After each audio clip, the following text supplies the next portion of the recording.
So much to talk about for this week's show.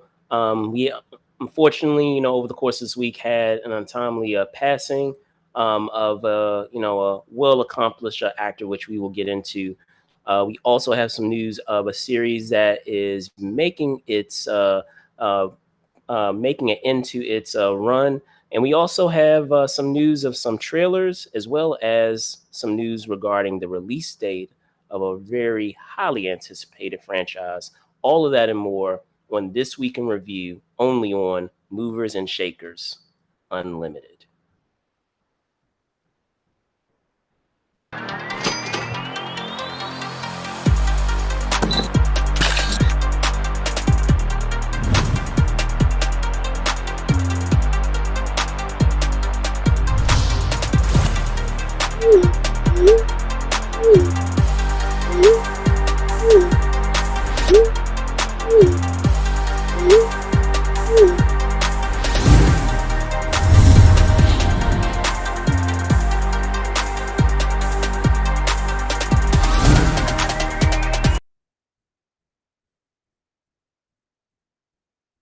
All right. Good morning to those of you on the East Coast. Good morning also to those of you on the West Coast. I'm your host, Brandon Choi, host and co creator of Movers and Shakers Unlimited, and I am joined by. Hey, how's it going? Jerome Bourgeois, co-creator, co-founder of Movers and Shakers Unlimited. How's your Memorial Day weekend starting or continuing? So far, so good. Shout out to those of you that are, watching, whether you're watching it live right now or if you, catch us as a, archive episode, if you stream it later, hopefully you are enjoying your Memorial Day weekend. Hopefully you're at some cookout, getting some, eating some awesome food. As I said, hopefully, now that we're still not out of the out of the woods yet, so to speak, but now that things are slowly starting to get back to normal, hopefully, that you're starting to enjoy your time with loved ones as we're having opportunities to be in settings as we did just about, it's hard to believe, almost like 2 years ago. So but yeah, as I said, just to tease, there were a lot of things that went down over the course of this week. So without further ado, let's dive right in. And unfortunately, to start us off, I'm going to start off, unfortunately, with on a somber note. With news of actor Ray Liotta passing away at 67. Now, many of us know him, for many of the villainous roles that he has played over the course of various films, Goodfellas. I mean, we could go down the list of all the roles that he has played, where he's played like devious gangster roles. But I'll be honest, like in terms of films that I was the first film, believe it or not, that I was introduced to him was actually Karina. So he had such a wide range in terms of the roles that he's played. So Jerome, I know this came as a shock to you. Over the course of this week, what are your thoughts? Yeah, I mean, definitely. My condolences goes out to his family, and I mean, he's still pretty young. I mean, 67. I mean, yeah, that's a decent. I mean, I guess you could say it's a decent run, but still, I mean, most of us, I would hope that we could at least live on until 80 or something or past that. But it's always sad. So my condolences goes out to his family and his close friends. But yeah, man, he was in so many iconic roles in films. Of course, Goodfellas. I mean, that's probably his most well known film. I mean, that to me, that's like the ultimate gangster film or film about the Italian, just the mafia, like going into it. Like to me, that's the movie that actually I would say coined the phrase like gangster film or mafia film. That's actually in that vein. Like to me, that's the best one. I mean, I know there's obviously The Godfather, there's other ones that are great too, but I look at those as more like dramas that happen to be about gangsters. I feel like Goodfellas was really specifically designed and had that style and that inside look, and you really of that world, and you've really, you know, got into those characters and got to see the different types of people in that type of underworld. And I mean that has a lot to do with Scorsese, of course. But that was also based off of a book, Henry Hill, and he played that character well. I mean, there's so many movies that reference Goodfellas and that character and how that played out. So it shows the impact. But also, I mean, he was great in. I thought he was wonderful in Copland. Copland to me is like one of the best like Stallone films, like dramas, and that cast was amazing. He was great in it too. And then also Blow, man. Don't front on, man. Blow to me is definitely one of those best like drug type of films, just the showing like the whole. I mean, obviously that was the George Jung story, and how he tied into Pablo Escobar, but like he played, Ray Liotta played Johnny Depp's father, and it's like, even with the same intensity, it's like even if you have the same intensity for some of these other films that he's played, like maybe a gangster or a villain or whatever, he still applied that to just being the father in that film, and it's like, you really feel the emotion. So that's just a testament to him and his acting ability. And also, of course, like there's so many films to name, Smoking Aces. I thought that was pretty interesting. That was pretty good. I mean, I know he was a narc. The list goes on. But I will say, I never met the guy, but I will say there's a famous NYU story that always comes to mind. It tells me the type of person he was. I mean, this is obviously through someone else, but I heard there was always a story at NYU where he was just walking around in like Washington Square Park, and he just saw some students filming a film, and he went up to just a random student filmmaker making a film, and he supposedly went up and he said, "Oh, you're making a film?" He's like, "Can I be in it?" And I think this dumb kid, I don't know who it was, he was like, "No." So imagine Ray Liotta walking around and wants to be in your student film, and then you say no because you don't have a role, or what? I think he said, "I don't have a role for you," or something like that. I would have been like, "We're making a role for you." But the fact that Ray Liotta would actually spend the time, like if he saw like some student filmmaker making a film, and just randomly be like, "Hey, can I be in your film?" Like that shows. I mean, if that story is true, and I think it is. I mean, it's like so many people always talk about it. That shows the type of person he is. He has that passion for film and wanting to act. It doesn't matter, like there's a certain type of actor in this industry that, like, of course they got to make a living, they got to make money or whatever. But when they're not doing those big movies or whatever type of film where they're getting paid a lot of money and they're doing it for the paycheck, if they have the time, they'll do like a smaller film, like an independent film or whatever, as long as just take care of them and they like the role, or they just love acting. So that just tells me he really loved acting, and that's his passion. And I mean, that's it's just great to have people in the industry like that are open like that, to work with other filmmakers. So it's definitely a loss. And yeah, it's sad. So, and it was a shocker too, because I'm like, I mean, there's a bunch of other actors that are way older than him, and I mean, knock on wood, hopefully, they're still gonna last longer, because I mean, some of these guys are just legends getting older. But like, man, I mean, I would have never thought he would have passed away just now, but I heard he passed away in his sleep. So I guess, that's probably the best way anyone wants to go. I mean, if you just you don't feel any pain or whatever, you just die in your sleep. I mean, allegedly, if that's what happened. But yeah, rest in peace, Ray Liotta. Indeed. And I guess just a couple of things.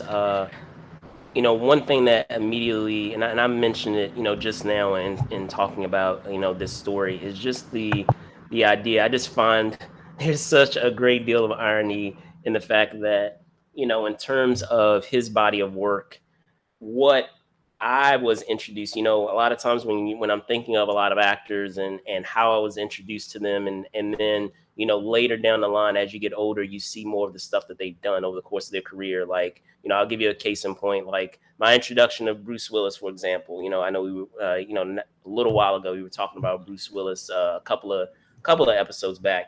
And, the series that introduced me to Bruce Willis was Die Hard.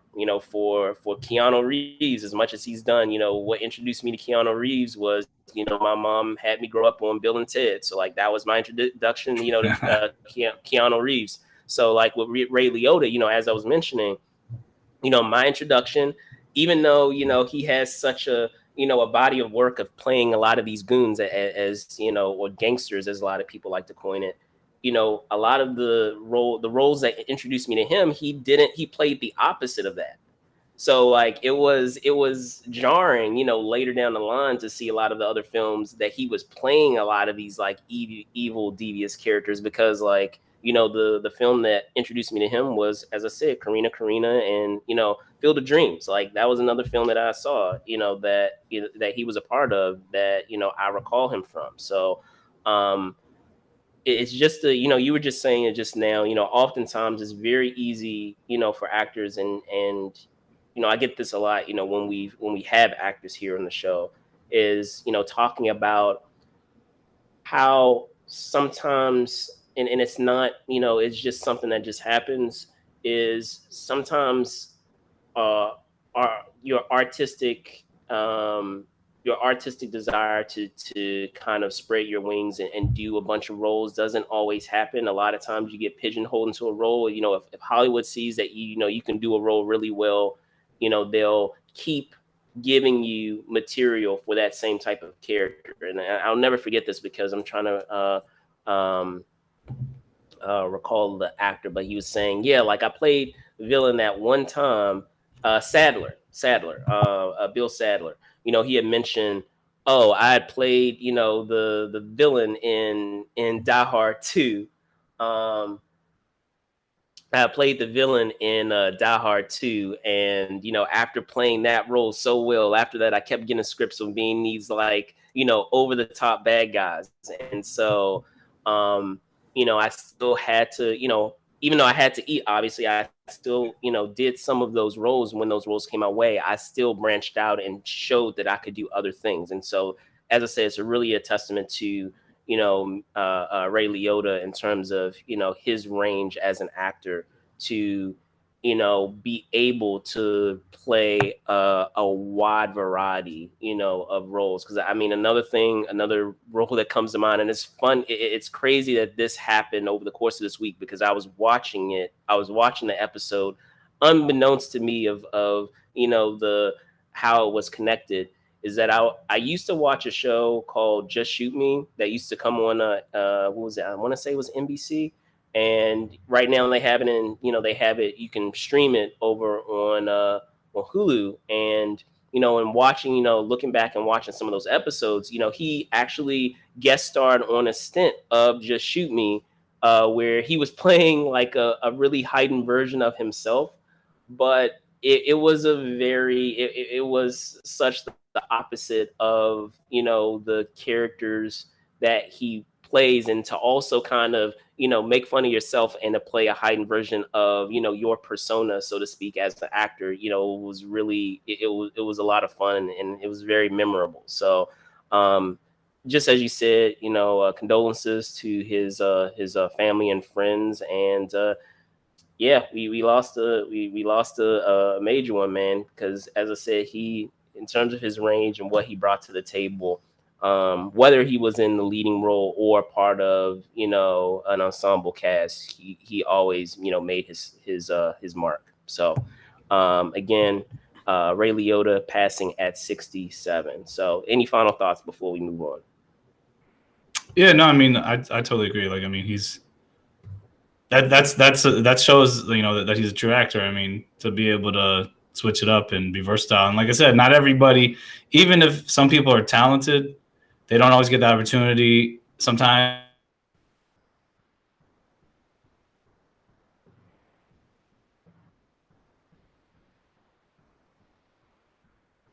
at least for a certain time period, or they don't take the risks. They don't actually risk and see what else they could do or showcase another side of their acting ability. And I know I give him credit for doing that, because not everybody, a lot of people are scared about, because it has to do with their image or whatever. And it's like, I think it's pathetic when people don't do that, but whatever, everyone makes their own decisions. But I respect these types of actors the most, like someone like like Ray Liotta, like Christian Bale, or Al Pacino. I mean, there's tons of them, but he's definitely, and he's also from that older moment, ironically. But yeah, he's from that older generation. He's also from that older generation too, that actually they took it more seriously. Like that, it was more about being an actor than just a movie star. Even though, I mean, you still had some, but most you had like old school actors who really, cared about that. And he worked with Scorsese. Like if you're working with Martin Scorsese, I mean, you got to bring it. So, and you obviously want to be, consistent with the type of stuff you do to a certain extent. So it's interesting seeing that, and then the other roles after that, like other people revered him, I'm sure, also because they're like, that's such an iconic role in a film. But like I said, don't sleep on Copland. If you haven't seen Copland, that movie, he's really good in that too. So, and that was James Mangold. We're talking about, well, we have another story about him. But I know he spoke about working with Ray Liotta, and I think even David Chase was talking about, because Ray Liotta was in the Sopranos prequel film, Many Saints of Newark. Right. So, Recently, yeah.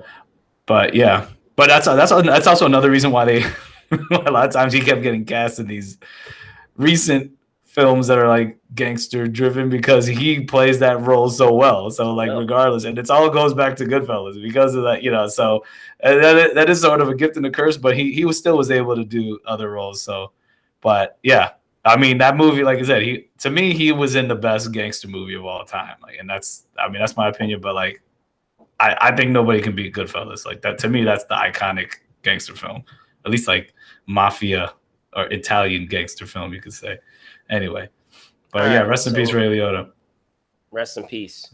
All right, so hopping over to our next story, and I know this one is close to you, Jerome. So I will put it up here. So over the course of this week, news came that The Good Fight, the spinoff of The Good Wife, is set to end its run with season 6. And to go into more detail about it, and this is, a hat tip to Variety. Again, season 6 will be the last season. The season 6 premieres September 8th on Paramount Plus, and the showrunners, Robert and Michelle King, they decided to call it a wrap. That they will be calling it a wrap with this upcoming season, which will have 10 episodes. Because they wanted to make sure, as they were quoted as saying, not to overstay their welcome. So, Jerome, what are your thoughts on this series? I know you love this series, and you've been following it since, as I said, its initial run, starting with The Good Wife, and now having this spinoff series and following along with the plot threads of one series to the other. What are your thoughts on what the showrunners had to say about trying to leave on a high mark versus leaving at a point in which there wasn't a lot of story to tell? Yeah, and also I just want to say, hey, thanks for joining us for episode 63. This is episode 63, so thanks again, everybody.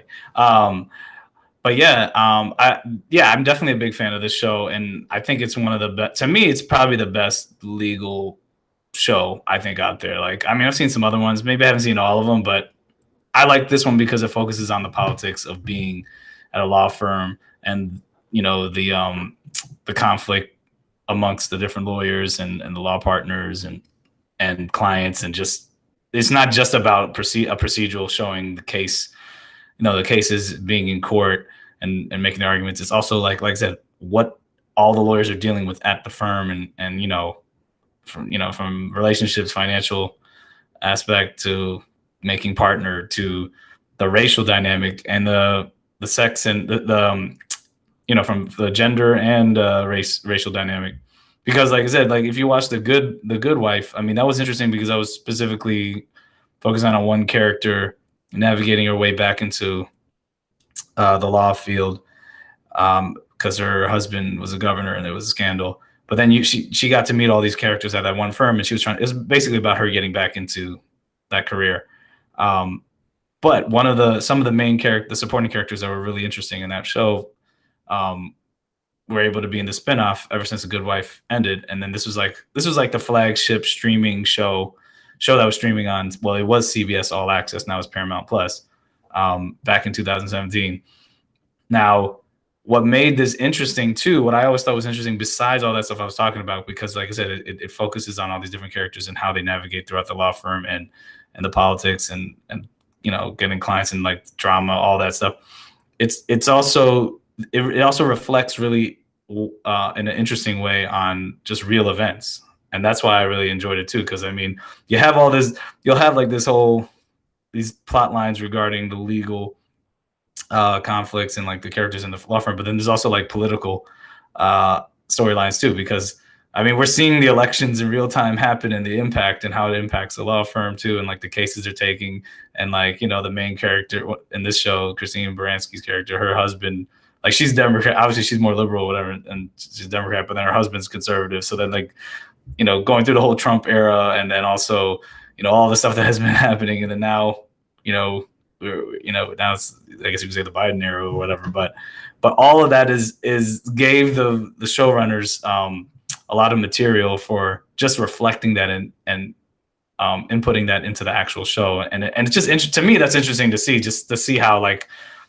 that affects the characters and the storylines, and how it just impacts their perspective and all that, and I find it really it's definitely refreshing compared to just like a standard, okay, we're taking on a client, let's go to the courtroom, let's argue. And, you know, like, I mean, Law and Order and all that stuff, those shows were great too, but those were a specific type of show. And they did rip from the headlines for that, but that was more like, it wasn't really character driven in a lot of those shows. This one is more character driven with the plots. Like, they actually develop these characters. You see them come back, and like it goes further into their backstory. And like they also addressed obviously the coronavirus in this too. So I'm glad that if the creators feel like just they only have one more season left and they want to end on a high note, I think that's a good idea, because that does happen with a lot of shows where they just keep going, and it's like, why did you keep going? You didn't really plan this out. And also I'll say, like, a lot of stuff is timely too, because I know we were talking just now, like the idea of you have this female character and she's also the head of a, you know, she became a partner in a primarily predominantly Black African American law firm in Chicago. So within that, there's been issues throughout the season too, but she's also, you know, so she's a woman too. So, and the cast is really great too. I mean, you have Delroy Lindo in there, Christine Baranski, you know, what's her name? Kush Jumbo, like she's really good. And she's like, I think she's Nigerian and she's British. Like, I didn't even know she was British, or if she's not Nigerian, but she's British, definitely. I'm just like, man, these British actors are so good, doing American accents. But yeah, I'm excited to see what happens in this last season, and, you know, see what some of these actors do afterwards. Because, you know, I think Delroy Lindo, I think he's doing some project, I don't know if it's with Kerry Washington, or I don't know, like there's some other stuff that he's doing. So, well, if you recall, he's supposed to also be in the MCU. Yeah, exactly. So allegedly. I think also some of this stuff I think that also might tie into some of these, you know, their contracts ending or whatever, or they have other stuff they're doing. So exactly, that's true. He's supposed to be in the Blade movie, right? I think it was Whistler. Yeah.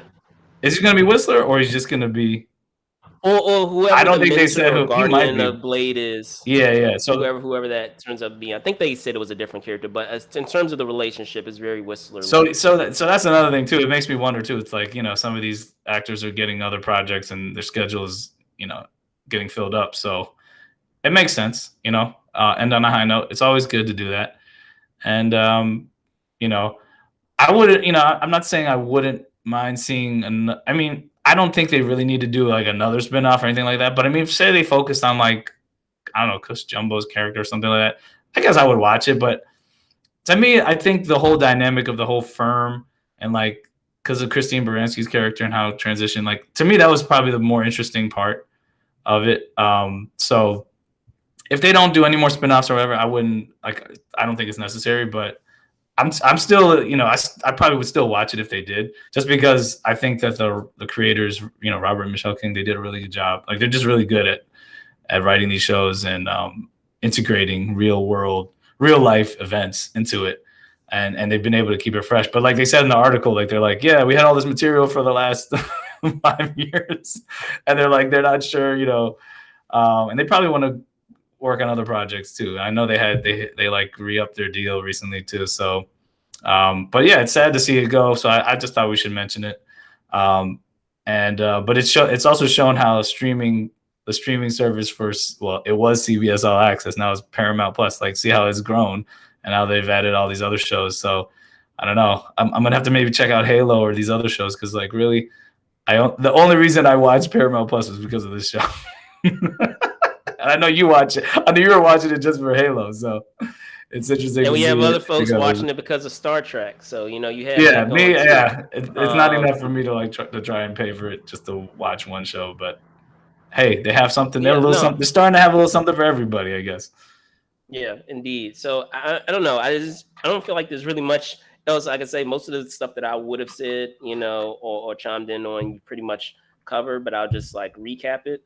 Is just that idea that first off, it's very refreshing to have uh, showrunners who are willing to end the show where they feel it makes the most sense to end it, instead of there being, I hate to say it, instead of there being a monetary incentive to end it. A lot of times you often see shows get kind of long in the tooth, and they, just as I was explaining it just at the top of this story beat, is uh allowing a show to get so long in the tooth where it really has no other place to go. There are a couple of shows right now that I've enjoyed earlier in this run that are guilty of that, but I am still watching it just out of, I guess, out of Because you think, uh, I think I'm no, like, just out of dedication of just seeing how it's going to end. But I'm like, you guys are you should have talking about ended The 2 or 3 Walking Dead? seasons No. ago.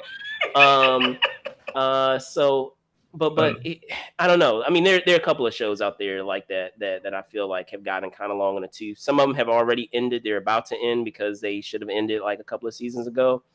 And there's some that are still ongoing that I feel like, man, you should have, even though you're still going on and you're still pushing forward, like you need to put it into this, because I don't feel like there's much more that you can say here. So let me just say that it's a refreshing where you have showrunners that are not trying to push the show um, beyond where the story can take them. But you already made that point, which I was going to touch on too.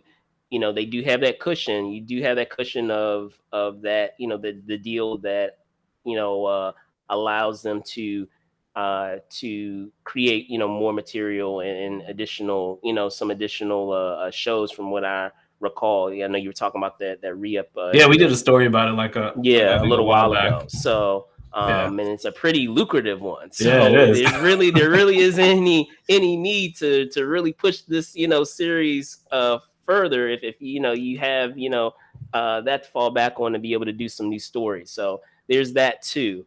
So I mean, I don't know. I haven't, and I've discussed this with you. There's so, and we actually discussed this a lot. It's just the idea that there's so much on TV, and it's a really big testament to the show that it's lasted as long as it has, and especially being a spin-off series, because a lot of times well, not a lot of times, but it's not uncommon for a spin-off series to not have the same success as its prior series, or the series that it is spun off from, because a lot of times you're really, in the beginning, you're really harping on or depending on that, not necessarily nostalgia. I guess you can call it nostalgia to a degree, but I mean, not really, because it's so closely entwined and coming directly, a lot of times directly after the run of the original series. But you're relying so heavily on that initial fan base to move from that original show to come over to the spin-off series, and sometimes that doesn't always translate. And I want to say maybe the first season, or maybe the first season and a half, sometimes you run into that wall where folks may say, oh, well, it doesn't have this character that I like. They were in the original show and not in the spin-off show, so why should I care about this show? Or they'll have certain story elements that aren't as interesting as those in the original series. So again, testament to them to have this series that was able to continue on that story from the original show.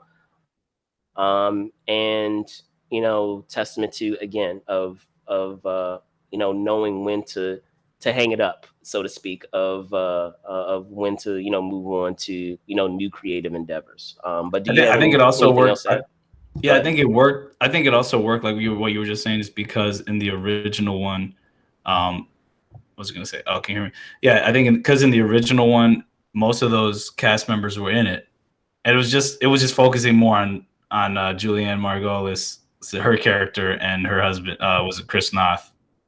But all those other characters were in the background too. So for the most part, not all of them, but like Christine Baranski, Chris Jumbo, the investigator. So you had most of them there. So it's pretty much, it was like a natural progression to do this show. But she didn't, she's not, Julianne Margulis or whatever. She's not in it, but that's fine because it wasn't just about her. I mean, it was focused on her in the original, in The Good Wife, of course, for a while. But like, what made it? I mean, what I thought made it great. And like, my sister's the one who put me on these shows, and I was like, oh, damn. So shout out to Joelle, also Patreon member. Do that shout out.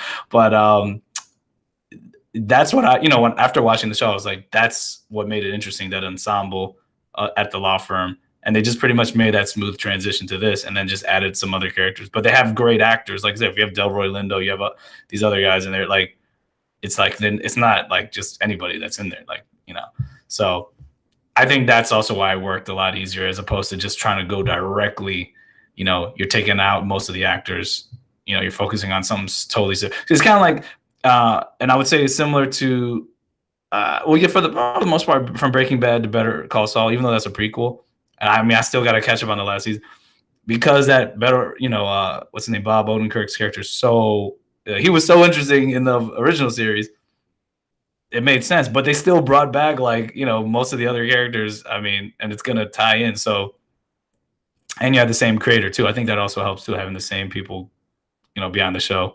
So, yeah, it can work, but yeah, you're right. Like I feel like if they just try to go too far, and it's not it's not a perspective or a part of the story that people even cared about, it's harder to be as successful and to last as long. But I'll give them credit. Like, yeah, there's a few shows also besides this one that know when to stop. Like another one that ended recently, Insecure. I think they knew when to stop too. Like, so there are people who know. Like, big ups to Issa Rae. She's working on some other show now. I appreciate it. And I think Atlanta is going to do the same sort of thing. I think they're going to they have like one more season and they're going to end. And it's fine. It's fine to have a 4 or 5 season show and then you're done. Or, move on. There's other, you guys are creative. There's other ideas you have. And I think that's fine. But yes, you're right. Some people. Yeah, don't rest on your laurels and just, keep, taking the paycheck, because you can push it on further, even though there's not really much story else to tell. So I would say the only exception is probably like some of the Law and Order series, because they're actually doing it's a procedural and it's ripped from the headlines. But even so, I mean, those don't follow the characters as much. It's more like you're seeing it because of the case. So, but like I said, it doesn't work for every show. It really depends. But yes, I agree. Don't overstay your welcome. And they're doing a good job with that. So I'm hopefully it should end with a bang with this season, and I'm looking forward to it. Indeed. All right, so hopping over to our next story, as I mentioned before, we have a highly anticipated sequel making its way to the big screen, and that's none other than Indiana Jones 5, or Indy 5, as a lot of people like to, shorten the name there. So news came this week that we now have a release date for this highly anticipated installment in the franchise. At Star Wars Celebration, it was announced by none other than Harrison Ford himself that Indiana Jones 5 will hit theaters on June 30th, 2023. Now, originally, there had been some prior dates, release dates that were given. Originally, Indy 5 was scheduled for July 10th, 2020, and then later for July 29th of this year, which we are soon, about to come upon relatively soon. However, due to pandemic delays and Spielberg's work at the time with West Side Story, it pushed the production to set a brand new release date. So, Jerome, what are your thoughts on this upcoming installment and the fact that we're going to be waiting another year for this film to hit theaters? Yeah, I mean, I'm gonna be honest. I really wasn't checking for another Indiana Jones film. I even think I'm gonna be honest, even when the 4th one came out, I know people hated on that one. I thought it was all right, but yes, it wasn't as good as the first 3. I thought after the first three, they should have just stopped and unless they want to do another series. I mean, I remember actually I did like when they had the Young Indiana Jones series. I thought that was pretty awesome. But I feel like they're making this movie kind of to try to, well, either end on a bang, like on a high note, like we were just saying. Maybe they think they're gonna end on a high note with this one, and so because if people didn't like the last one as much, even though it still did well, and maybe if they're gonna pass the baton. But the thing is, I don't even know how that's working. I mean, I guess because I remember Shia LaBeouf was in the last one. I thought they were gonna pass it to him, but obviously for whatever reasons, he's not in this one. But they have some. I mean, what I was looking on it said what Antonio Banderas and Phoebe Waller-Bridge, Mads Mikkelsen, Boyd Holbrook, Toby. So they have a good cast, supporting guys, and obviously Harrison Ford. I mean, he's pretty old now, so I mean, it's good to see him come back. It's still good to see him come back and do his thing, but it's like he can't keep doing these movies after a while. I think didn't he get injured? I thought he got injured on the Star Wars film, and I think he got injured on this too. I don't know. Yeah, he did. Yeah, so I'm just like, yeah, we love you, Harrison Ford, but man, maybe do some other roles now where you don't have to worry about injury yourself, because we want you to still be around. Maybe he'll be in the Expendables 4 again, like he was in the third one. But yeah, I mean, I'm definitely going to check this out. I mean, James Mangold, I think he's proven himself now as a pretty versatile director. I mean, come on, Logan, like we were talking about Copland. What was that one called? Ford versus Ferrari. He's done a lot. Walk the Line. He's pretty good. He's pretty versatile. So, and I feel like it says in the article, since Steven Spielberg obviously was doing West Side Story and he wasn't always available, and also I think rightfully so. Steven Spielberg, he's done so many of these films and these franchises, like he probably wants to do other stuff, and I think he should, because he's passed on the Jurassic Park franchise, and it makes sense for him to do it with the Indiana Jones franchise too, because you want to be able to work on other projects and stretch those other muscles as a director. But I think I think this has a chance of being a good good franchise conclusion, a conclusion to the franchise. We'll see. I'm just, like I said, I'm just not the biggest fan though of if they had, because that's the thing though. I'm wondering though, because I remember they were talking about this before, of trying to just pass the baton. It's like, I don't know. I just feel like after a while, it's like, I'd rather see a different type of franchise or something, because I mean, I feel like a lot of these franchises, they want to try to be like James Bond and just be like, oh, we're just gonna keep going. There's gonna be a new James Bond. It's like, I don't think we need to keep having a new Indiana Jones. You know what I'm saying? Like, there already was Harrison Ford is Indiana Jones. Like, that's it. Like, leave it. Like, other people try to create, what is it? There was National Treasure. I mean, that's not the same thing, but do something different. But for nostalgic purposes, I'll watch it. It would be interesting to see what happens at the end. But I really think the real reason is because the last one didn't do as well, and they wanted to end on a high note. But honestly, I would have been good if they just ended at 3, because I thought those 3 were great. To me, they're all pretty much equally great, the first 3. So rest in peace, Sean Connery, man. He died recently, so that was sad. But I'll check it out. But I'm still gonna still go in there kind of with low expectations. I'm gonna just be honest. So. Yeah, no, I hear you. I guess there are a couple of things from what you said that I'll pull from and comment on. First off, I know that a lot of people have their different opinions and about each installment of the original franchise, original trilogy. And don't get me wrong, I enjoy the original trilogy. However, I will admit I'm a little biased that, in terms of what I prefer installment wise, one over the other out of those 3 films. There's, I do have a pecking order among those films. So I love Temple of Doom. That's my favorite of the 3. And then after that, is Además, Raiders. Then after that is Raiders, and then after that is what is it? The Last Last Crusade. Crusade. So I mean, Last Crusade is only, I feel like, for me, as I said, my opinion is slightly below Raiders of the Lost Ark. They're almost neck and neck, but I'll have to say, out of all of them, And Temple of Doom, I'm I with you love though. them better than all of them. Because of what's his name? Short Round. I mean that, but I'm just saying, just the the overall story, like in the action scenes, yeah, like the intro was crazy. Overall, I enjoyed that film far more than the other two. And shout out to the actor who plays. I'm brain farting. If you could look that up, Jerome, the actor who played Short Round, because he's in the upcoming. He was awesome in that too. He was in the recent Michelle Yeoh movie.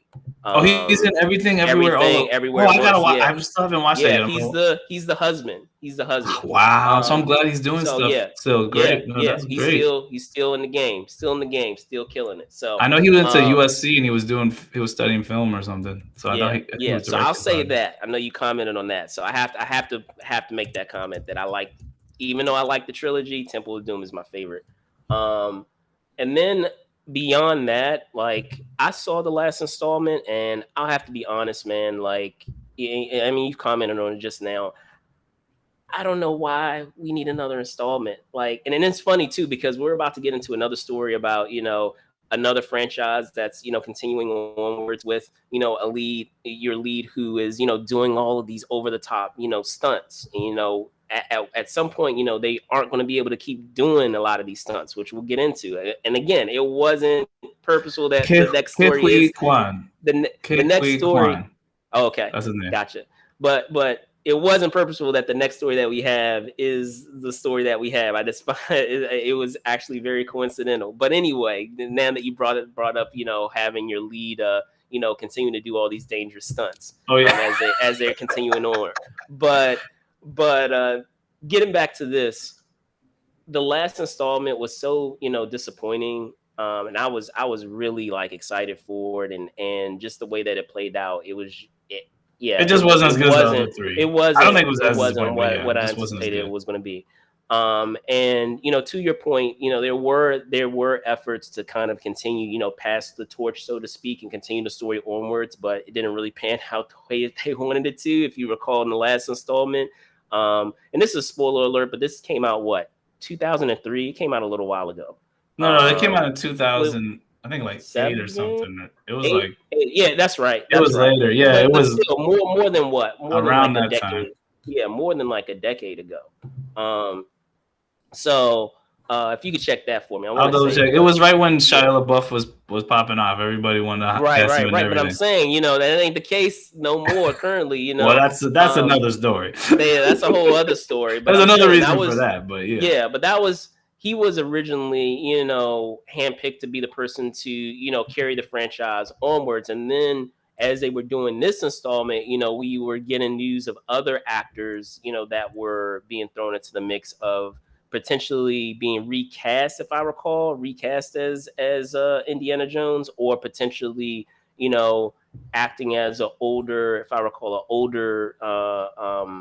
son of Indy, continuing that story forward, but just recasting, that actor. So I believe at one point it was what is his name? Chris. Yeah, it was 2008 that came out. Kingdom of the 2008. Thank you. Kingdom of the Crystal Skull. Chris. I know Chris Pratt was supposed. Chris Pratt was supposed. They were trying to have him Chris in there. Pratt, for a while. He's like the go-to guy for the franchise. His name was spinning around in there for a while, but here we are. Lo and behold, we still have Harrison, doing his thing. But like, if the last installment was anything to go by, I don't know if there's any truth to what you were saying, of what of them trying to like redeem themselves, so to speak. But at some point, guys, like, can we not have, Harrison Ford at a point where he's like, has a cane and still doing, Indiana Jones, film? Like, I feel like, and I love this franchise. I want to still remember it among, that initial trilogy. And if there isn't, again, going back to what we were talking about before, if there really isn't another story to tell that's fascinating enough or intriguing enough or interesting enough, just leave it alone. Like this let it leave it alone. Like, but again, I when this film comes out, I will be right there on opening weekend, hoping that it, redeems the last installment that I did not enjoy all that much, but I still But I don't say think it like was that bad, like how if people are making it sound. I just think that's I some mean, bad it CGI. wasn't. It I wasn't. just didn't Yeah, understand it wasn't the horrible. fake ants. I was like, what's the point of the CGI ants? I was like, why do that? And then the whole intro with the nuclear thing that pissed me off. But I didn't think like It wasn't everyone who was horrible, but hating I on it so guess much. I I was like, think it it was ain't more that bad. so. I It's think just it was not as more good as so the because of first three. anticipation. Like if my anticipation wasn't that high on the film, I probably would feel differently about it. But man, maybe that's my fault that my anticipation was that high and I was that excited about it to that when I finally got around to seeing it, like I felt a little let down of what I got. So not to say that it's a horrible film, but it just wasn't No, but there's what people I out there who was think it's so bad. hoping. And I was just like, I don't think it's bad. It just was not as good as to me. It's almost like the same as like some of these Matrix sequels, where it's like It was it's a not. little People are it was a like, little oh, the better. Matrix sequels are so bad. Even okay, that last one was kind of disappointing, but even so, I wouldn't be like, it's it's just not as good as the first one. Like that's the problem. It's like a downhill trajectory. Like whoop. That's how I look at it. But some as I people are said, like, it's so bad. I'll be there opening weekend to check it out. But I will say my anticipation is slightly less, and maybe that will be a Going good with way low to be going into expectations. this film. Going with Maybe that'll be Predator a good way to be expectations. going into this upcoming installment. But I will also say this, like you were saying, if even if this film does well, cap it off right here. I'm not picturing that there is much else to 5 is the lucky number, it seems. continue off here. No, because the only reason why I bring Well, this, the 5 the is only coming reason out too, man.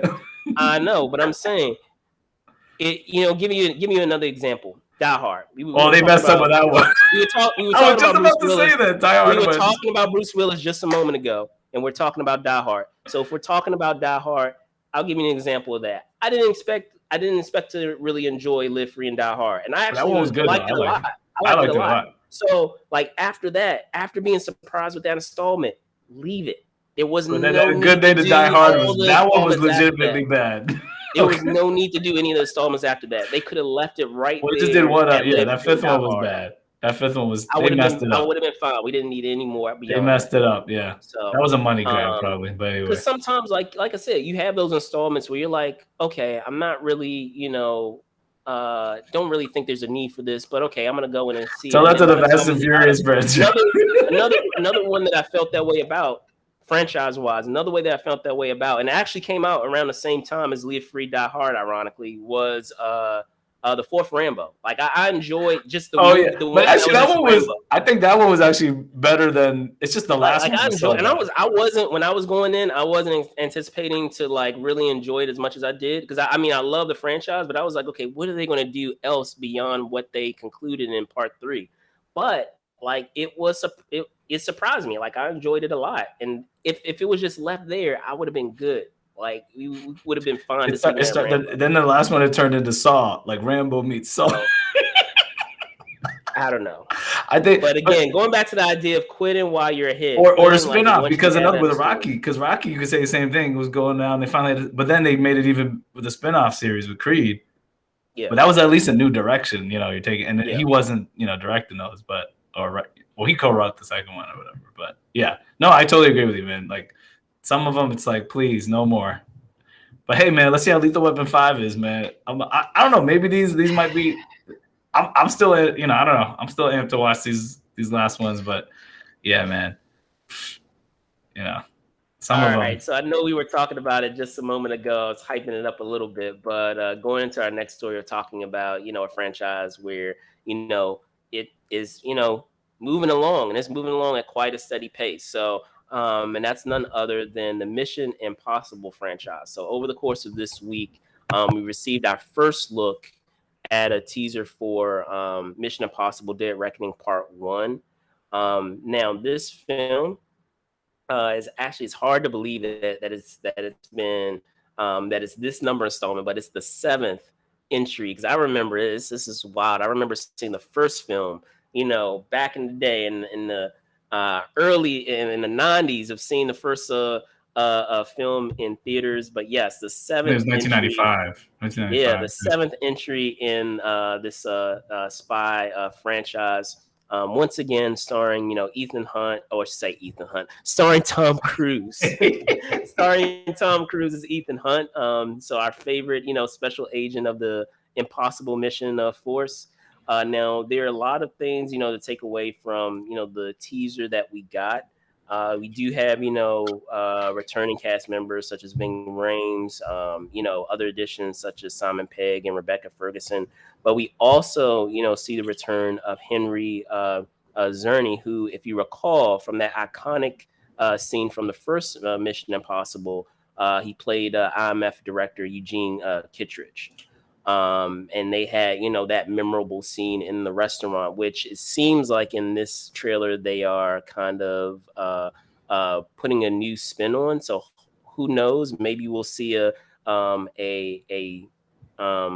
repeat or a different feel of that same scene based off of what we saw in the teaser here. But just as we see in other Tom Cruise films too, and it's funny, just offline we were talking about Tom Cruise and enjoying the most recent Top Gun Maverick. Yeah. yeah, and enjoying a Top Gun, the sequel to another film that he had done years ago, and now having this film on the way coming next year actually.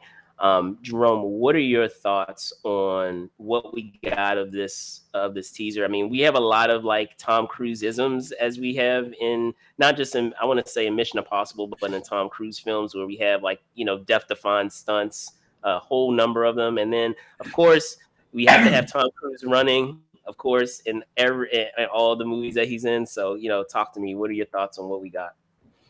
No, I mean, I give Tom Cruise credit because you can tell he's passionate about making these movies and like Absolutely. trying to push the limit. And I mean, ever since I heard he was doing most of his stunts, I was like, damn, he's really crazy. He really thinks he can be like the American version of Jackie Chan. I'm still not gonna put him in that level because Jackie Chan, like, if you look at the Rumble in the Bronx, like behind the scenes stuff, and I haven't seen, that Jackie Chan would like break his ankle and keep doing, like, I don't know if Tom Cruise is doing that level stuff. I mean, Jackie Chan has a hole in his head, his skull, from all the stunts. So nobody can mess with Jackie Chan with doing all the stunts. But Tom Cruise is coming pretty close. I mean, he's kind of crazy. And I mean, it shows, I guess. It's amazing that he's doing this stuff, and he's putting in all that work to entertain people. So, yeah, he's definitely getting up there.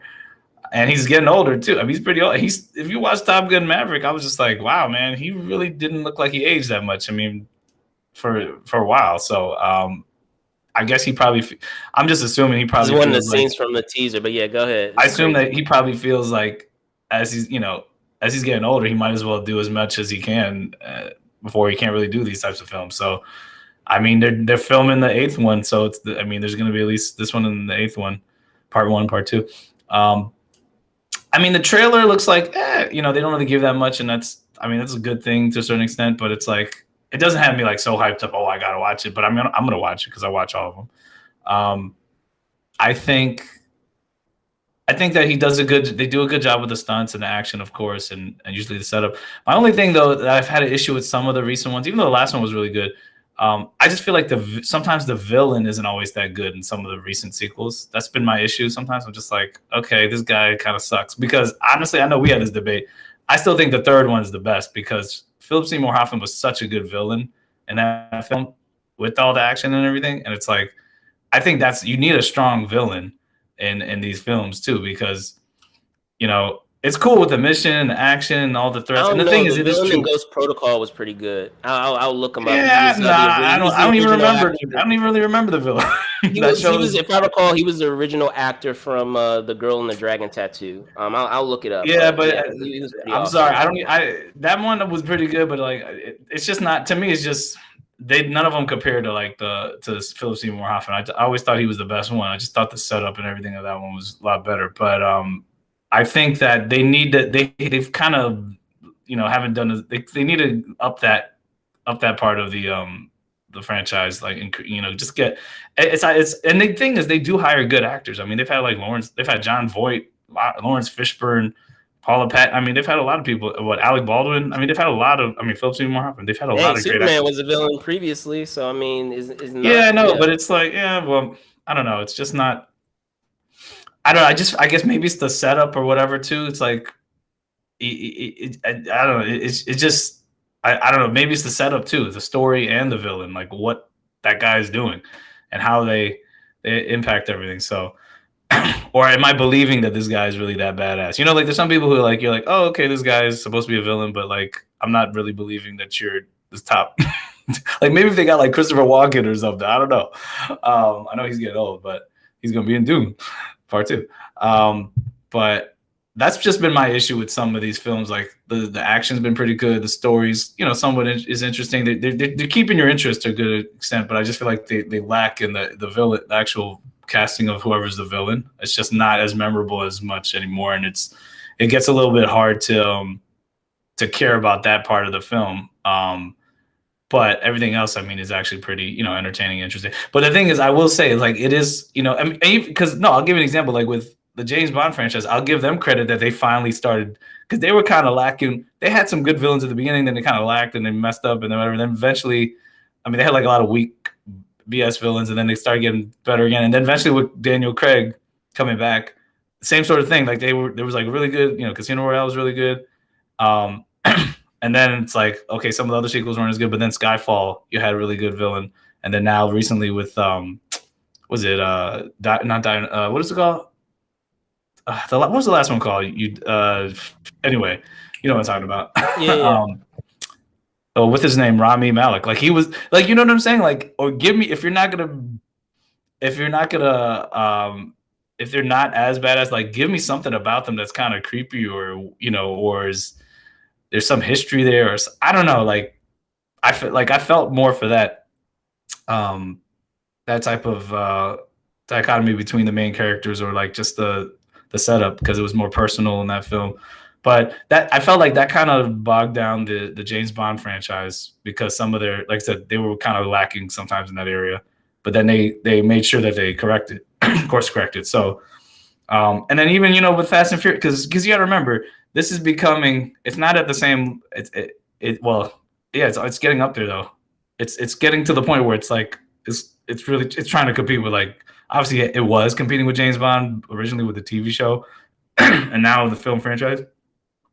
But like it's Mission Impossible is becoming one of those franchises competing with like James Bond and even Fast and Furious, where it's like this extended franchise that keeps having entries coming. You know, I don't know how much longer Tom Cruise is going to keep doing these movies. It seems like he's going to keep going until he can't do them anymore.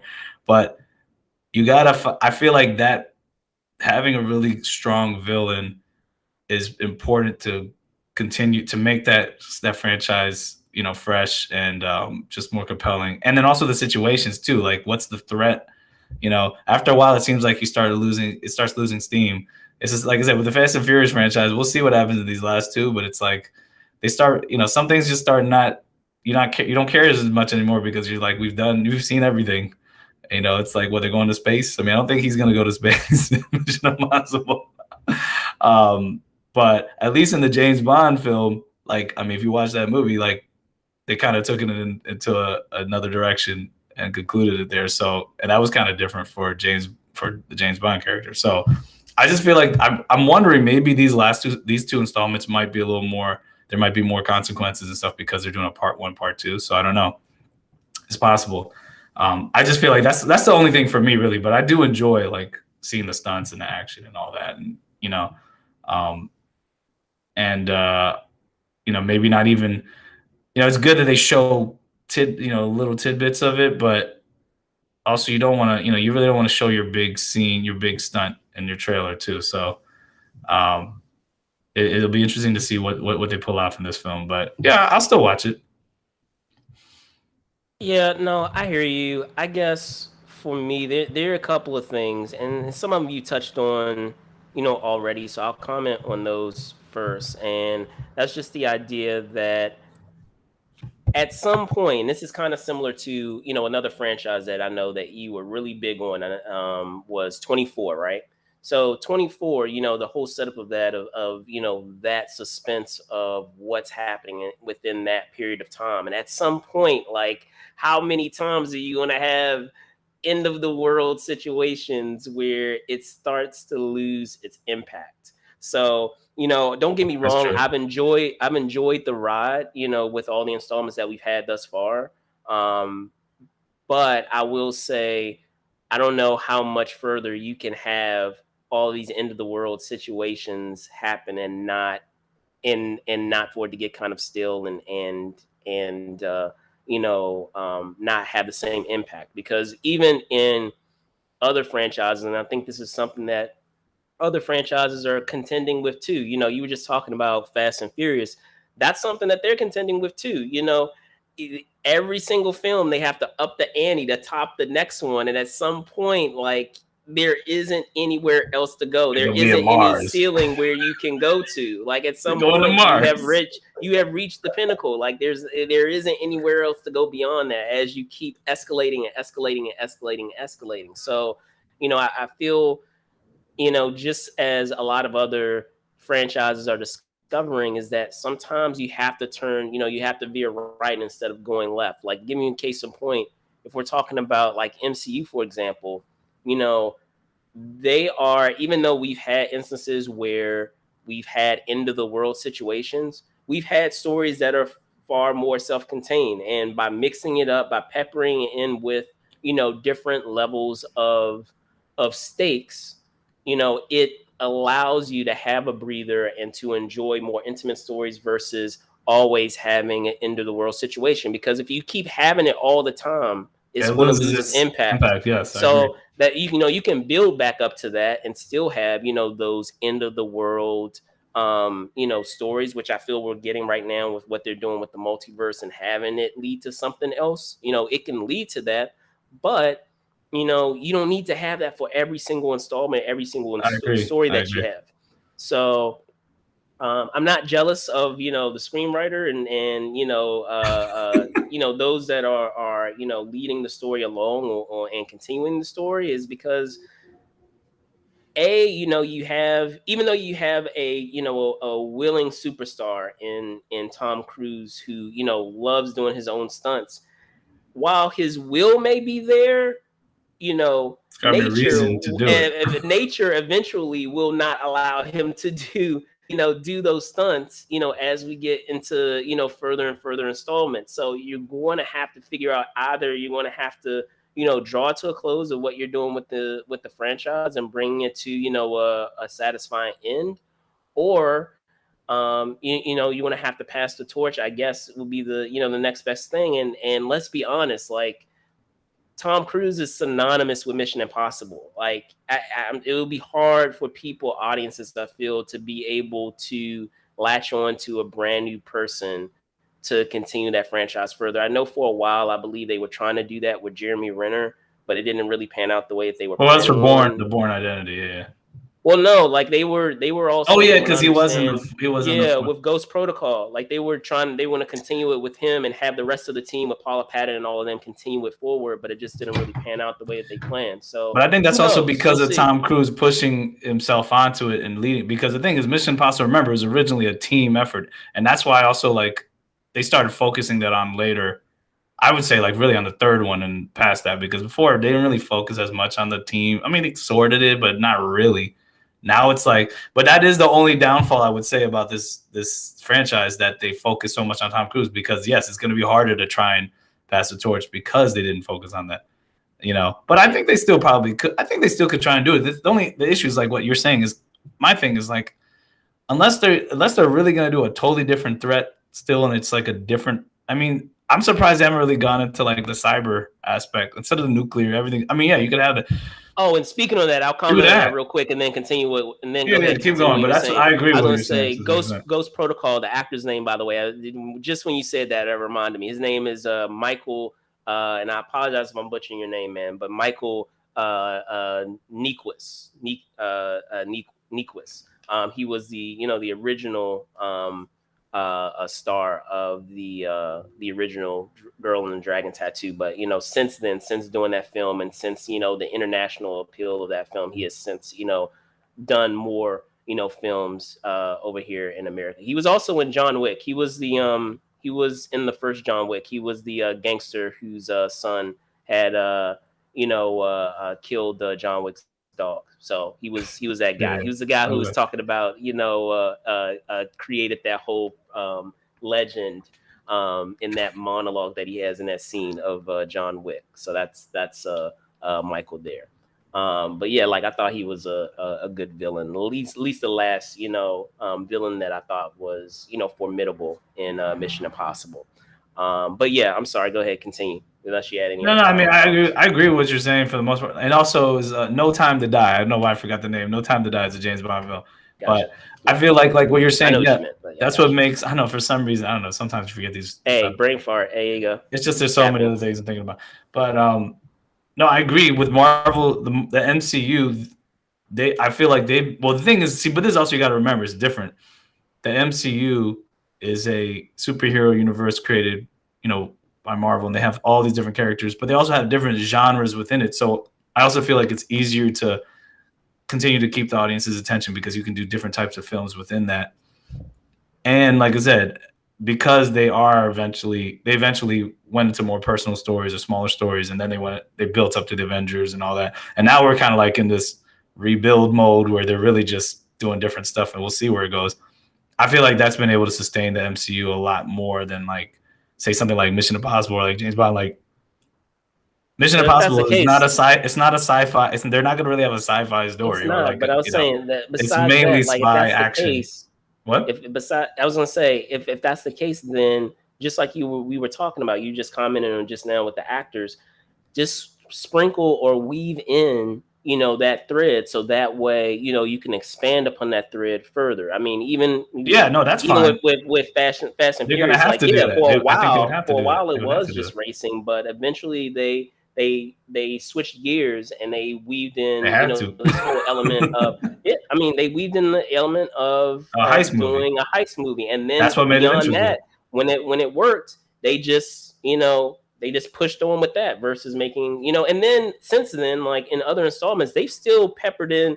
People forget they still pepper in elements of what they've had in other installments. They still have racing in there. Of Like a course, lot yeah, of they have times, to. That's like part of it, they'll but have it's just not that. subplots where they're racing, but it's just not the main There's only story so many anymore. stories you can have where I'm racing you. I mean, we got it. They've done it like you know. But no, but that's what I'm saying with a franchise like Mission Impossible. They're gonna have to either do something like that Eventually, or they're gonna have to pivot pepper somehow, something or else they're in gonna there. have to make it more team oriented or have a way to pass on the baton. Or make it more personal, or like they're gonna have to do something like that on that end. And also, I think even with the action and stuff, it's like cool what they're showing, but I mean, like, think of even not everything has to be just jumping from a plane. You know what I'm saying? Like, there's other visual things you could think of that might not even be as grand, like with explosions. Like I said, they could do something with cybersecurity. Like kind of like Live Free or Die Hard. There's elements of that, and then it could tie into other stuff. So I did notice, like in this franchise, they do have a lot of like, okay, nuclear. There's been a few nuclear threats. I feel like that's a go-to. 24 at least. 24 kind of came around to that a little bit, but they at least had a mix. I mean, they did have gas. That's true. They did have. I think they had like a gas threat. And was it the second one? But anyway, we get it. There's nuclear threats, but like that's not the only threat. The nuclear weapon's gonna blow everything up. We get it, but it's like you could think there's other things that could be deadly, and especially now, like I think it's more important to show like what's more realistic, because like no one's dropping nukes and stuff. Nah, you know what they're doing? They're hacking into all your systems, and that's why Live Free or Die Hard I really enjoyed, because of that and how they showed that, and they could go into that further and like say a Mission Impossible movie. I'm surprised they haven't really done that, and then show some other stuff, So that's all I'm saying. Like I feel like they should think, thinking that in all those different directions, try to tweak all those different aspects of what of a Mission Impossible film could be, from character development, a better villain, different types of action, different conflict. And like I said, not always the same grand, maybe because it's a part one, part two, maybe they'll have a little bit more depth there, or of a storyline that we didn't see before.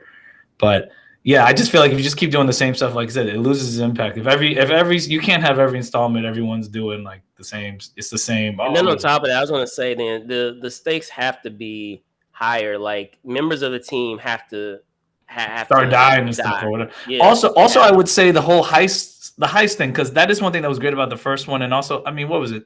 The first one, I think also they had a good one in, was it the fifth one?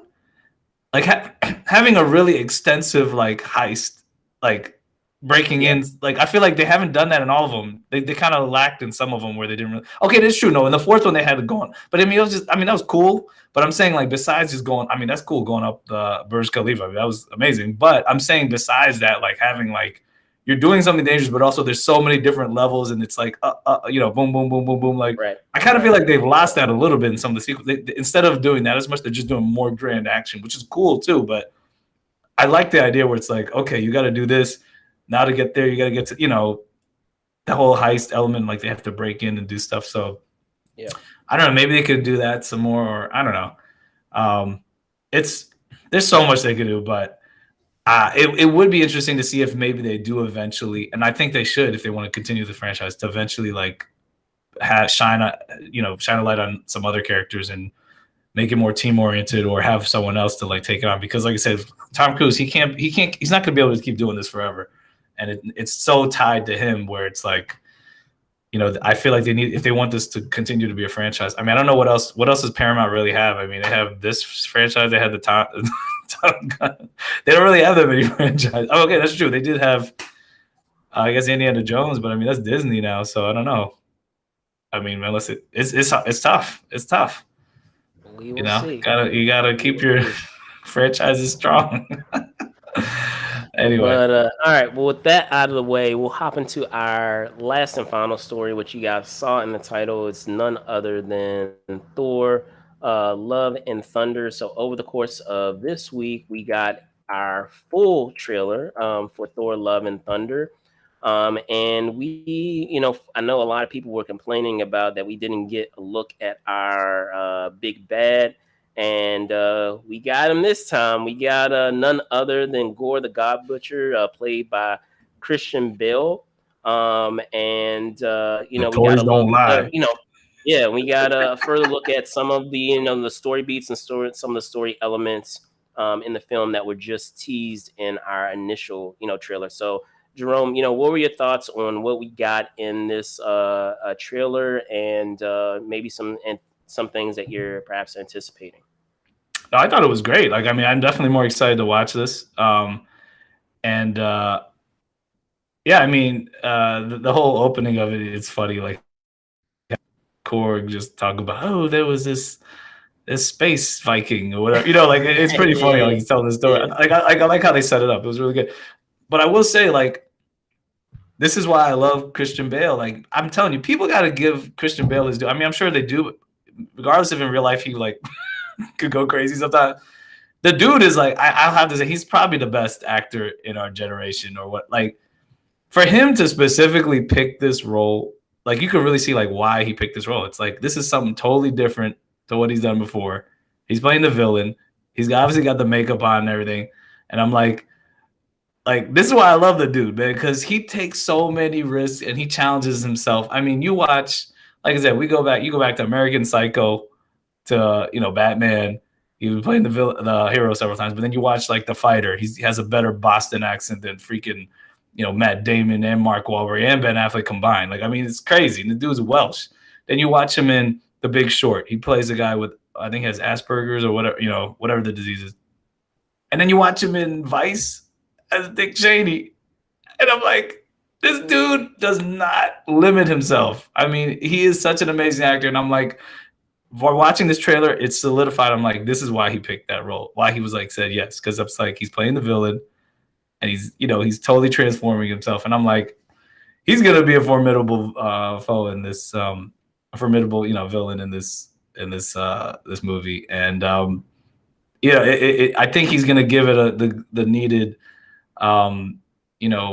contrast to all the comedy in there. Of course, what made Taika Waititi so great at taking on the last Thor installment and then also being able to direct this one is because he added that humor, he added that that rock rock and 80s type of tone to it with the soundtrack and everything, which is cool. but also like he knows how to raise the stakes and make it compelling. Because I mean, Hela was badass in Thor Ragnarok, and like that was pretty good. But Christian Bale, he's gonna be a good. I mean, Gore the God Butcher, I feel like he's gonna be that good. He's gonna be that complement and that contrast to the lightheartedness of this story. And I mean, I'm intrigued to see like with what other gods they're going to show, because I mean, obviously, you're going to see Russell Crowe as Zeus, and you're going to see like it looks like with all those worlds they're going to, maybe we'll probably see some more of these other gods. Maybe we're going to see the other ones that how he got the sword. I mean, I don't know. Are they going to show how he got the Necro sword or whatever it is? But I do wonder if they're going to have like a cameo though, like of some other like I mean, however they're going to show Jane Foster getting her Mjolnir, the cracked one, obviously.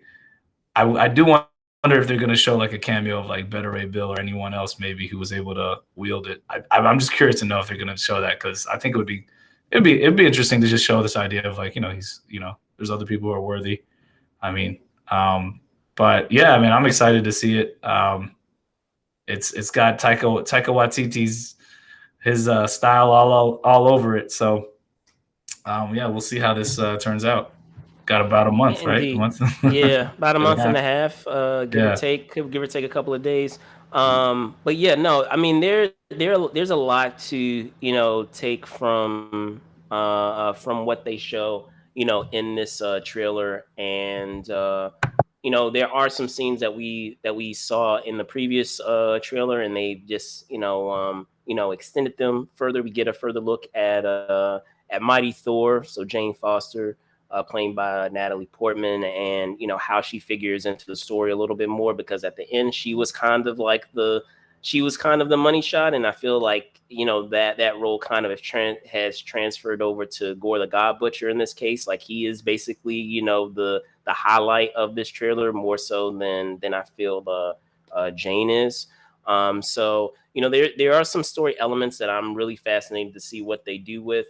Um, there has been speculation on how the hammer figures into what happens to or I should say how the mighty Thor, how Jane acquires it. And I mean there's been some set photos of her being in New Asgard, and there's been scenes of her kind of like in the air as if like something is like taking over her body or possessing her, so to speak. So there has been speculation that perhaps even though the hammer was destroyed, that it still has that enchantment that Odin placed on it of making sure that people are worthy.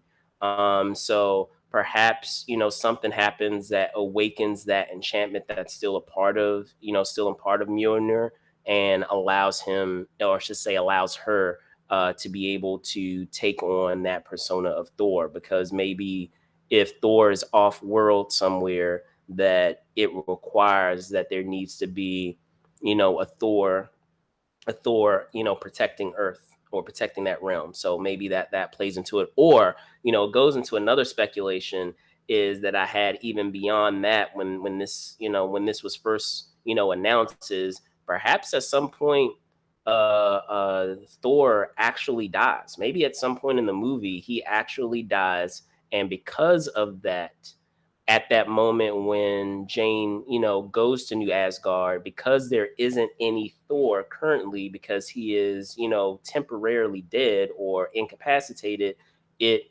allows that enchantment to work that makes her into the new Thor. Kind of like, now I know you, I'm not sure if you watched this, Jerome, but they kind of have something similar. If I am right, they had something similar happen in that regard with the show Buffy the Vampire Slayer. So if you haven't seen it, No, I haven't watched I'll that show. bring yeah, Yeah. I'll bring you up to speed. Is that in the first season she does and this is a spoiler, but I don't care. This happened years ago, guys. It's like early '90s. This is Put the on the '90s, spoiler. You better put on so the spoiler. No, I'm whatever. just playing. Yeah, but she ends up dying at the end of the first season, and because of that, small technicality, in the next season, you have the introduction of another Slayer, and the reason why, that energy or that those powers transferred over, because there has to be at least one Slayer every generation. There has to be one Slayer that fights vampires, demons, what have you. Once a Slayer dies, that energy or that power transfers to another potential host, so to speak, that can take on that persona and that power when another one has passed away before them. So in that same regard, maybe something similar is happening here between Thor and Mighty Thor, where maybe something happens to him. Maybe he does get, in his first encounter with Thor, with Gorm, perhaps he loses, and he loses really badly, and maybe because of that technicality, she ends up becoming the Mighty Thor. I don't know if they're going to go that deep with it. They may just simplify, like I said, and just say that because he's off world and because the enchantment is there, that she becomes Mighty Thor. That could be it. But it would be interesting if they try to go I'll call it the Buffy Slayer route, Slayer transference route. But also additionally commenting on the villain of what you were talking about with Gorr the God Butcher, it'll be interesting to see how much they pull from the comics, because there's some things that people have commented on that they like, and there are also some things that folks have said that they didn't like. And we do see a sword, but it's still not exactly clear. You could kind of maybe get a semblance of it, but who knows if they're going to actually go that route. That a symbiote like. Remember, there's a little piece of symbiote that's left in this world. I know, and I don't know if they're still going to latch onto that, or if they'll just say, if they'll retcon it later and just say, no, it's not the symbiote, it's just called the all black sword, or they'll just say, oh, this is just the all black, or look, they got to do what they can. The necro sword. They got to do what they can. Are people mad that Scarlet Witch was in our universe and they couldn't show Magneto? I mean, it is what it is. But eventually, now that those weren't. You have that component. I don't know if they were experiments. I don't know if they're going to draw that symbiote connection. They may. Additionally, a lot of people have been commenting on the. I wonder if that's an issue at all, because just because you're talking about the symbiote, that doesn't mean you're using Spider-Man character. You know what I'm saying? Like, they were able to but here's the thing, though. You're able to share some stuff from both. Remember, for X-Men, so I don't see why that would be an issue. But here's the thing, though. Not even necessarily Spider-Man, because it brings in other connections too, that also connects you to Null. So the symbiote god. Exactly. He's like, you don't necessarily need to have. You could still have Null in there and not have it connected to Spider-Man. And they can wait until they can get the Spider-Man rights back, or they buy Sony. Then they could be like, yeah, now it's whatever. Do what they got to do to stall. Who knows? That's all. Like, I don't know if they're going to draw that connection. That's the first thing. And then secondly, I know a lot of people have been commenting on the look. Some people have been okay with the look, but some people have been, disappointed in the fact that like he doesn't have like the tentacles and all of that. Like, maybe it's going to come out later though. That's the point that I've been trying to make. Man, people, a lot of times when people make it is that just have nothing better to do. If you're gonna get, you haven't even seen the movie. I mean, that's the point that I've been trying to make, is because it's clear. It seems to be the case that perhaps with his time having the sword, that it corrupts him somehow. Because if we first see the appearance. Yeah, if we first see the appearance, or when they first show the appearance of Gorr, he looks, even though he looks emaciated, he looks really thin, he looks relatively normal and humanoid. And then later, when we see other appearances of him, it seems like he almost, like, I hate to say, it's like the Penguin from Batman Returns, where he has like all this like toxic like sludge. You reminded me of a little bit. You reminded me a little bit of Silas in the Da Vinci Code.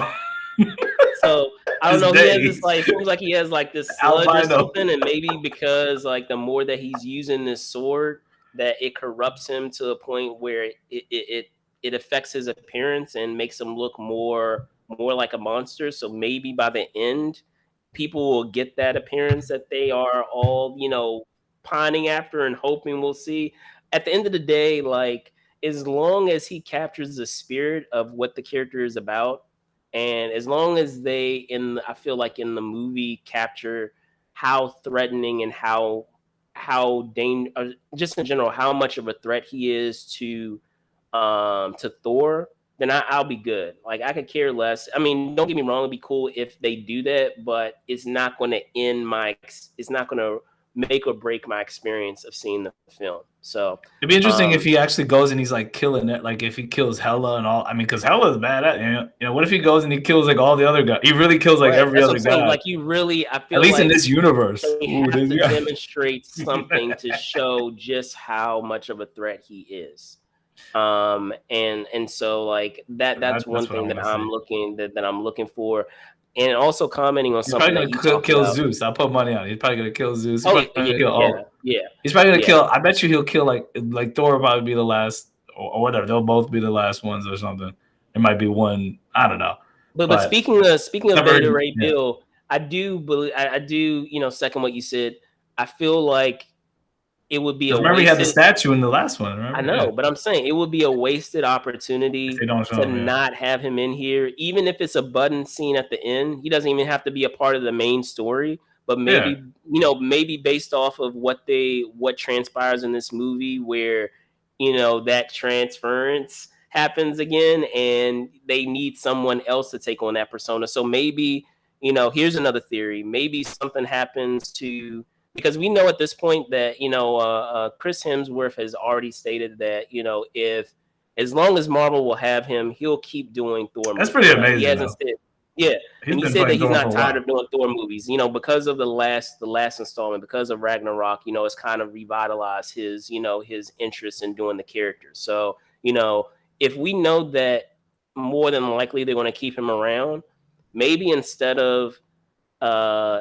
having to go the way of him dying permanently, like some people are speculating, instead of perhaps having him die permanently, maybe something happens to Jane, and this is a one-off for Jane before like we have that character get written out of the MCU. Maybe this is her last hurrah, and because of that, maybe that her being Thor, that transfers over to Beta Ray Bill, perhaps, where like she's only Mighty Thor in this movie, and then her powers transfer over to Beta Ray Bill, perhaps. Because that's actually what I wanted to comment on last. I know we've been talking for a while, but he's like I said, he's like one of the few people from the few original Avengers that seems to be continuing, and is gonna still be a part of the new phase, and which I think is pretty interesting. I mean, because pretty much the only OGs you have left. I mean, you have like Thor. You have Doctor Strange. Hawkeye, but he's you could say, I guess you could say Doctor Strange. Well, he wasn't at the, but like he's like a senior guy, and Captain Marvel. Well, that's true. They weren't original, but like they're part of still the last. Because all the other ones are, I mean, Hawkeye. He had the show, but I'm just saying, like I guess like the OGs that are like, or the more senior Avengers. So whoever else they keep bringing in, and who knows who's gonna have a Black Panther, Wakanda Forever. I mean, I don't know how that's gonna work, but it's interesting. But it's interesting to see how some of these people are going to continue over, as opposed, and like they're passing the baton obviously to some people, but how many batons are getting passed and who's getting it? Because even the Marvels coming up, they're passing it on to other. It seems like the other younger ones. I was not thinking of this, and I have another theory. So I will give you guys another theory, and you know what? We're going to revisit this if this turns out to be true. I'll never let people hear the end of it, but.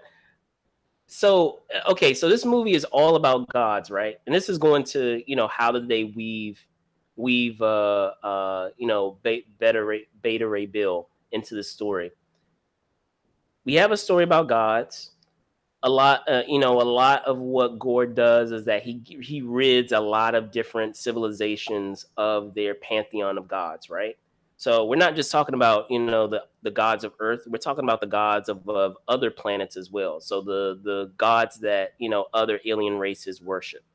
So what if we come to find out that the race that Beta Ray Bill is a part of, that he destroyed that Gore destroyed his race's pantheon of gods, and because they are gone, maybe Beta Ray Bill takes on that position or role among that pantheon of gods because their gods no longer exist. Like that would be interesting.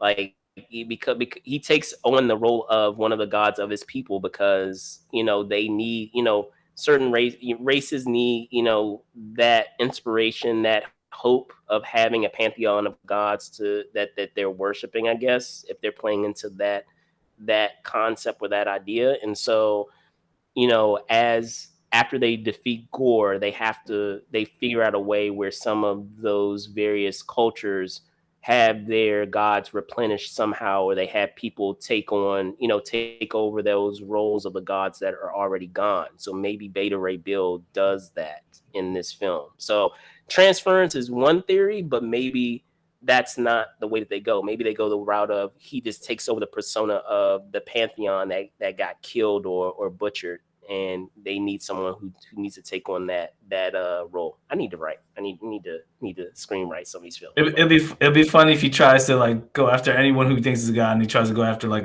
Galactus or something, or Celestial, and be like, dude, don't even like, we're not gods, we're above that. And speaking of Noah, I'm wondering if they explicitly have that character look like Noel, or if they try to go a different route, because that'll open up a whole other bag of worms. So we'll see. I feel like they still could have. I feel like they still could have a whole bunch of these other guys in there, and then they'll die. They'll get killed. Like he takes it. Yeah. Well, maybe they don't explicitly. Maybe they don't explicitly comment. I have a feeling they still could show. I think they still could show the symbiote and all that, like the tease it, but like it just doesn't. They just don't need to tie it into. They just don't say it's a symbiote. Yeah, and then like I said, I'm telling you, eventually Sony, they're eventually going to be a deal with Sony, or they're either going to buy Sony, or they're going to get like something like that's eventually going to happen, and then they could be like, okay, now we can go some more. So whatever, Yeah. When whenever this X-Men movie comes out, they're going to find a way to like make the Scarlet Witch thing work or whatever, I'm sure they're gonna that's a whole other bag of worms. Like, but I'm just saying, I feel like the recent run of the X-Men is the way that they need to go. The recent run where they have like a whole separate other island, and it's like this island that's alive. I forgot the name of it. I feel like I forgot the title of that run, but they had a most recent run of X-Men where you have that Professor X is not in a wheelchair; he can walk. I don't know about that, man. They gotta go back to the. Come on, that's what makes him interesting. That he has the most powerful mind, but then like the new costumes that they have are lit. So like I don't know, I think they need to do the original one right first, and like they didn't go through all the villains yet. They never brought in Mr. Sinister, and they didn't do Apocalypse justice like he should have been, and they didn't do the Sentinels right either. When are they gonna show like remember the cartoon? Those Sentinels didn't look like vacuum cleaners or whatever. They look big as. I don't know, man. I enjoy Days of Future Past. I know, but still, even if it was pretty good, the Sentinels, they didn't really show much of like what the Sentinels could really do and how deadly they really could be. Like, look in the cartoon. If they really could make a Sentinel look like in that cartoon in real life, that would be crazy. And like, you know what I'm saying? They kind of like. They almost. I'll agree with you. Not the same. With you on that, we had the Sentinels, and then we kind of had like a semblance of like Nimrod in terms of. No, that's fine. That was fine, but they still they didn't really go hard with the whole Sentinels, like the older Sentinels. I feel like they messed up with that. Like it wasn't as and like I said, they didn't even. There's so many more stories they could go into, like Genosha and all that. Like in the collars, they barely went into the whole collar. The Shi'ar Empire. Yeah, that's what I'm saying. There's so much more, and they didn't really have Gambit in their proper, They didn't go into him as much either. He had like a little, there's so much.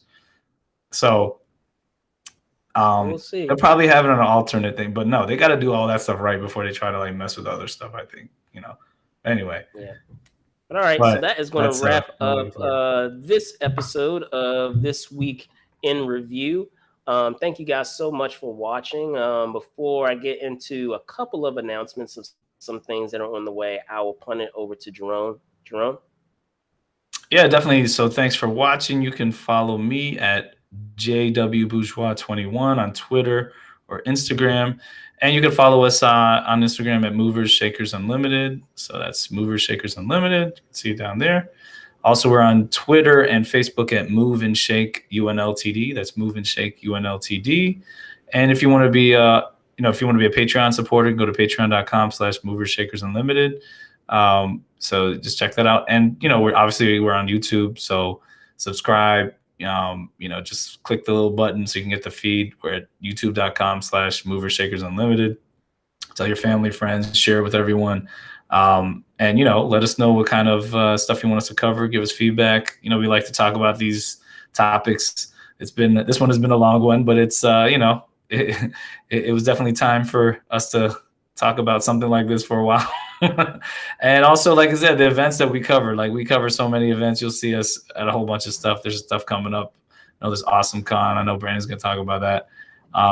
But and yeah, there's some other cons too. And you know, we always try to bring you that inside look at what we're covering, and also just commenting on what's going on in entertainment. So yeah, thanks for watching, and also shout out Sis. She's our Patreon supporter. I know I said it briefly, and yeah, we always appreciate what our support from our our followers and our fans. So I'll punt it back to you, man. All right, cool. So yes, thanks again to Jerome, who co-hosted this episode of the This Week in Review. I'm your host, Brandon Choi, host and co-creator once again of Movers and Shakers Unlimited. You can find me at Brandon Choi ENT, which you see down below. Also on Instagram at Brandon Choi _ENT. We do have a couple of events, and apologize about the noise back there, but it is Memorial Day weekend, and being next to the road, I get a whole bunch of noise of all the commotions of traffic or what have you. But yes, thank you guys so much for watching. Next week we have Awesome Con happening, and give me 1 second, let it go by.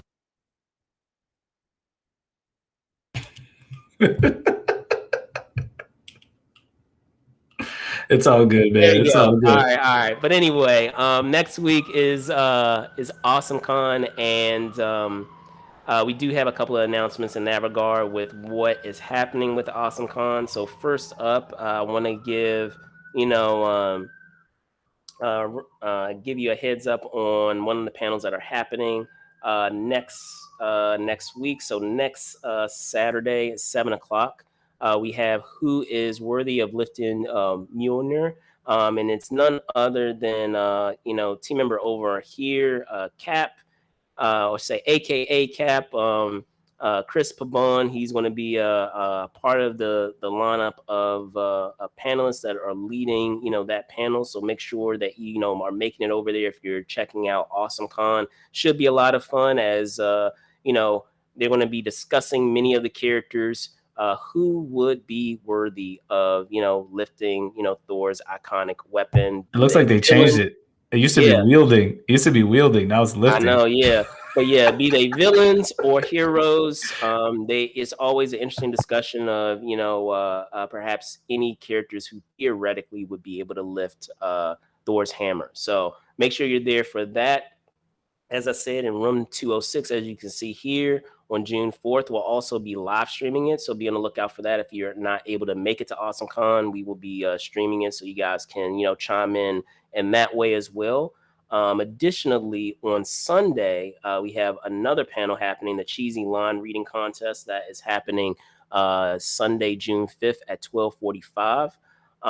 And for that panel, it's always a lot of fun because we're going to be getting into a lot of the cheesy, corny lines of your favorite movies, and having giving people the opportunity to perform them. So for all of the actor folks out there, theater folks out there that enjoy performing, be sure to make it out to this panel. And also we will be looking to live stream this panel as well. So if you aren't able to make it in person, we will do our best to provide the goings on of that panel to you as well. So make sure that you are there for both of those. As I said, we have both of those panels that are happening. So we have like I said, Who is Worthy of Lifting Mjolnir, and we also have a Cheesy Line Reading contest happening on Saturday and Sunday, respectively,